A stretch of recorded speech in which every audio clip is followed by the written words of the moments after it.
I don't want to go into tons of details. You need to know that for the last 7 years I have not been at home. And during this time my 2 brothers and sisters were still living there. While I was at home, our stepfather abused us mentally and physically. We lived in crappy houses that were covered in real garbage, including animal feces, absolutely everywhere. I haven't heard from my little sister since May. I'm pretty sure she was told to cut contact with all of us. We are her older siblings.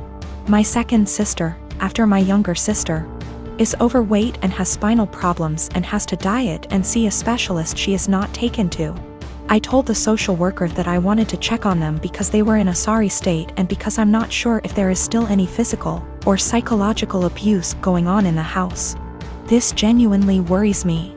I told them what happened to us, hitting walls, throwing things at us, swearing, belittling our character, etc. And told them repeatedly that I really just want to know what my younger brothers and sisters are not the same living conditions as they were. My husband supported me during the call and agreed that it was the right thing to do. All my siblings discussed this beforehand, except for my older sister, who moved out before things got bad, and the 2 who live in the house. We all agreed that this would at least let them know they were being watched and we weren't just disappointed in them, and maybe my mother and SD would keep the house clean nose, etc. CPS contacted my mother very quickly. Much faster than I expected. I mean within 3 hours. After that, my older sister, who lives far away and hasn't contacted me for months, calls and she gets mad at me because she knows I called. I didn't deny anything and just said, if they have nothing to hide, then they have nothing to worry about. It will all be over pretty quickly, to which she replied, what if it doesn't? If they are taken away? I said, I hope it doesn't come to that, and if it does, it's not on me. I didn't harm them. I didn't leave animal excrement around the house. I asked, would you let your children live the way we lived? She didn't answer. I asked again and she said, no. I'd keep a decent house, but it's not your job to tell someone else how to parent. I said, okay. So, if that's all, why did you call? I think we're done. She told me that we all need to get over what happened to us and move on. She left long before the violence started and she wasn't around, regardless of my personal experience. I can't help but feel like I did something wrong. I have limited contact with my mother because of her husband, and she denies that any of us have ever been abused. My sister asked, why don't you just come in and see the conditions? I told her, I can't be around my stepfather. I refuse to expose myself to this negativity again. Even though my husband and siblings agree that it was the right thing to do, I still can't help feeling wrong because of it. Like it wasn't my place. But if it wasn't my place, then whose was it? I really would like a third-party opinion on what I did. Am I wrong in reporting my family? Honestly, should I have just kept my mouth shut? I don't mind if I don't have any contact with my mom or older sister. They don't even know that I'm almost 4 months pregnant because we don't talk very much. So the possibility that I'll never have a real relationship doesn't bother me. What worries me is that I don't know if I was right. I called my mother's CPS based on previous experiences of psychological and physical abuse by our stepfather. I have not heard anything from my younger brothers and sisters for a long time, because communication was interrupted. We lived in appalling conditions. There were animal feces, rubbish and mess everywhere. We were beaten, things were thrown at us, etc. I told the police that I was not sure if something was going on for sure because, again, no contact. But I wanted them to check on my siblings. Was I completely out of sorts? My husband, Asian, and I, American, welcomed our firstborn 4 weeks ago. The baby is healthy, thank God, but I'm exhausted, haven't fixed my hair, barely able to shower and cannot sleep. My husband's family had been pressuring us to visit to meet the baby. I tried to hold them off as much as I could, but yesterday, I was surprised to find them standing on the porch. Turns out hubby invited them for dinner. I was embarrassed and felt like I wasn't ready for visitors, judgmental ones at that, cause the house was a mess, y'all. Anyways, my husband sat with them while I fed my son. Then later I asked my husband if we should order takeout for dinner. He said no, because his parents would find this rude and unwelcoming. He suggested that I go inside the kitchen and prepare something, anything long as it's homemade. I said fine, then went and made some mac and cheese. The reason I prepared this meal is because of how easy it is. Once I served the family, my husband's mom looked at me and was appalled.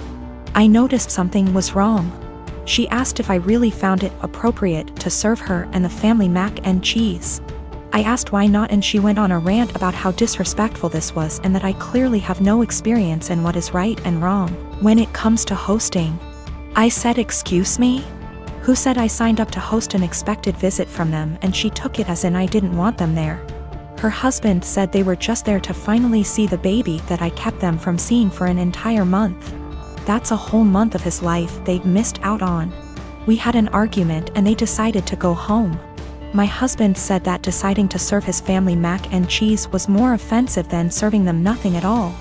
I told him I was too exhausted to cook their traditional feasts, that I was forced to learn from his mom. He took offense and said that I was being mean and disrespectful towards not only his family but his culture. I went inside the bedroom to stay with my son. My husband stayed on the phone with his family for an hour, then kept giving me the cold shoulder, and refused to eat what I cook in support of his family. I understand how some guests might find it offensive, especially his family, but I was just trying to make a quick homemade meal like my husband wanted. I am a 41 years old male, single dad with a 13-year-old daughter, Lacey. My wife died in childbirth and it's just been me and Lacey all her life. My sister has been a big help in raising Lacey, and we do keep in contact with her maternal grandparents. The issue started a couple of months ago when Lacey started her period. I knew this day would come, so I spoke to my sister, my female best friend, and my mother-in-law to be well prepared. I gave her the talk with her grandmother and aunt there. I buy her pads and tampons. I even have Midol and heating pads ready for Lacey when she needs them. The problem began when I began to notice a smell coming from Lacey's room. I went in to investigate and found pads and tampons openly disposed of in her wastebasket. I checked her bathroom and it was worse. She had her blood-stained undergarments in the tub. I took out her trash and did my best to get rid of the smell, but I didn't know what to do with the underwear in the tub. Later, I noticed bloodstains on the couch. It took a while of cleaning, but I got them out. I figured that was the end of that. It happened again last month, when I noticed Lacey's room was stinking again. And I saw she didn't even wash the underwear from before. The bathroom was unbearable at this point. Then earlier this week, I saw bloodstains on the couch again. I sat Lacey down and told her that she had to learn to properly dispose of her feminine hygiene products and wash her underwear, as the smell was becoming too much. And to be careful of getting bloodstains on the couch or anywhere she sits. I also noticed her sheets had a lot of bloodstains and brought this up too. I also let her know that it was okay to get blood on things as long as she washed them. And I wouldn't be upset if I saw her bloodstained items being washed. Lacey immediately blew up at me, saying that periods aren't gross and that I was period shaming, and that I needed to educate myself on menstruation. I then got texts from my sister and mother-in-law scolding me for making Lacey feel ashamed of her bodily functions. But I honestly wasn't trying to convey that periods are gross. I was trying to convey that her hygiene needed to be addressed and that the smell was becoming unbearable. I just wanted to make sure that Lacey knew how to properly dispose of pads and tampons without it smelling, and that I wouldn't be annoyed if she washed her blood-stained items. We have washed the sheets with hydrogen peroxide and purchased some OxyClean for future instances should we need it. I have asked her aunt and grandmother about, and they'll be able to give her more info as different hygiene products she can use. He's a fashion photographer, meaning he works alongside many beautiful women in his profession. Stylists, hair and makeup artists, and of course, models. This is actually how we met. I modeled my way through college and he photographed me, after which we became friends and eventually started dating. We have been together now for almost 3 years. I've since stopped modeling, but he is still a photographer. Never once in our relationship has he given me any reason to question his fidelity. With the exception of me, he has never dated or even befriended any of the models he has photographed. That was, until Rachel came into the picture. I've met Rachel. She seems like a fun chick, the type of girl who draws a lot of positive attention just by entering a room. She's beautiful, but her personality really shines through. She makes you feel like you're her best friend when you're talking to her. A very cool person through and through. That said, I'm not the only one who feels this way. My boyfriend also adores Rachel. The first time he photographed her, he stayed late at the studio and discussed ideas for their next shoot for nearly 3 hours. He was actually late for a night out with me because of it. But he's always had terrible time management, so I didn't think anything of it. The lateness has now become a steady, recurring factor in their shoots together. They hang out long after the stylists and makeup artists leave the studio. They also text a lot, and he's always smiling to himself and laughing when he reads the messages she sends him. At first he would show them to me and try to include me in on all the fun, without me asking. But he abruptly stopped doing that around 2 weeks ago. He tilts his phone away from me now when Rachel messages him. I'm not the jealous type, but if my BF had a history of doing this with the other models, I'd let it slide. The fact that he is only like this with Rachel, and me, I suppose, makes me wary of what might have transpired between them. Rachel herself has stopped talking to me. We used to communicate and have an easy, casual friendship via IG and Snapchat, but she pretty much ignores me now. Guilty conscience? I don't know. The real kicker is, my boyfriend now has a photo of Rachel as the wallpaper on his phone. He's apparently proud of the concept and the editing, and claims it has nothing to do with Rachel herself. Which is totally believable, but doesn't sit right with me. I told him that and he told me I was being irrational. Rachel is single, by the way. She and her BF broke up around 3 weeks ago. I really don't want to fall into the jealous GF trope, but what else am I to think? I don't want to make crazy demands and accuse my BF of cheating on me. Even emotionally, but he really does seem to be fond of this girl in a way that really hurts me. He has other female friends, and he doesn't act that way with them. He's capable of being friendly with a girl without flirting or acting suspicious, but with Rachel it's different. He has slowly become very attached to her, and I feel like I'm losing him. I have expressed this to him a couple of times, but he always tells me I have nothing to worry about and that he and Rachel are just kindred when it comes to photography. The long nights, constant texting, and phone wallpaper mean nothing. Oh, by the way, she's practically naked in the photo, and it wasn't taken for any sort of publication, just for fun. Am I being irrational? Unreasonable? How would you feel in this situation? What would you do? Update. My photographer boyfriend has been growing very close to one of his models, and acting dismissive of my concerns regarding their work relationship. He has a practically naked photo of her as his phone wallpaper. WTF am I supposed to think? He and I are meeting for lunch in an hour. He confessed. I'm kind of a mess right now, but I'm lucky enough to have an amazing support system and a clear head. That's all I really wanted out of this unfortunate situation. My boyfriend, sorry, ex-boyfriend, has never taken nude or even partially nude photos of me. Although I modeled in high school and university, my primary focus has always been stage acting. He took my headshots. That's how we met. Not that it really changes anything. Just a bit of insight, I guess. When we were younger and when the relationship was newer, I would accompany him to his shoots all the time. But my own career is very time-consuming nowadays. I know of multiple model/photographer relationships where they accompany each other to every shoot. And I've nothing against doing that, but I personally would rather just trust that my SO is on their best behavior. Obviously what happened here kind of squashes that, but I stand by it. If I have to be there in order to make sure my SO faithful, chances are they'll find other ways to cheat. Okay, now for the good stuff, or I guess, the bad stuff. I met him for lunch Friday afternoon. We went to our favorite sushi joint overlooking the ocean, and I ordered more than I could handle, stuffing my face while trying to decide how to broach the topic of Rachel, but most importantly, our relationship. I went into that meeting with a righteous, ass-kicking speech prepared, but I forgot every word of it almost immediately after we sat down. I guess he could tell there was something on my mind, because he asked me if I was all right, if he had done anything to upset me. Snorts. Yes, Ian, you've upset me very much, actually.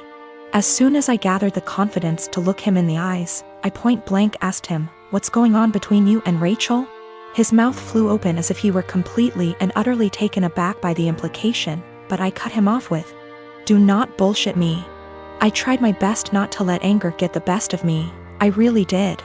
I wanted to stay cool, calm, and collected like so many women on this sub. You know the ones.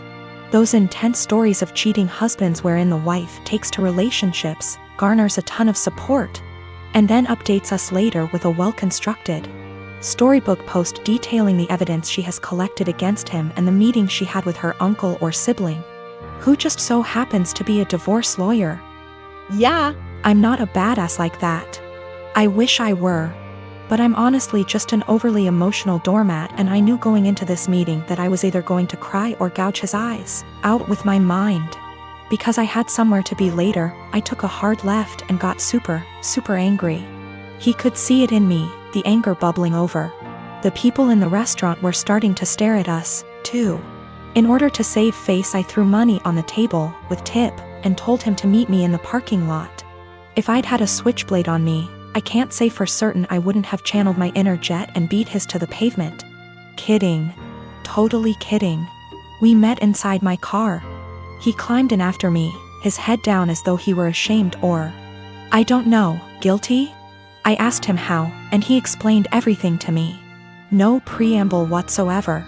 The moment he met Rachel, he felt some type of way towards her. He couldn't tell whether it was just a silly crush or something more, but he knew she felt it, too. How cute. They kissed the first night they met. The night he nearly stood me up. They had crazy, emotional, forbidden intimate the night she and her boyfriend called it quits. And they've been ever since. He mentioned he has always used a condom with her, but I don't care. I'm getting tested. I should mention Rachel was the one who was broken up with in her previous relationship. I don't know why or how.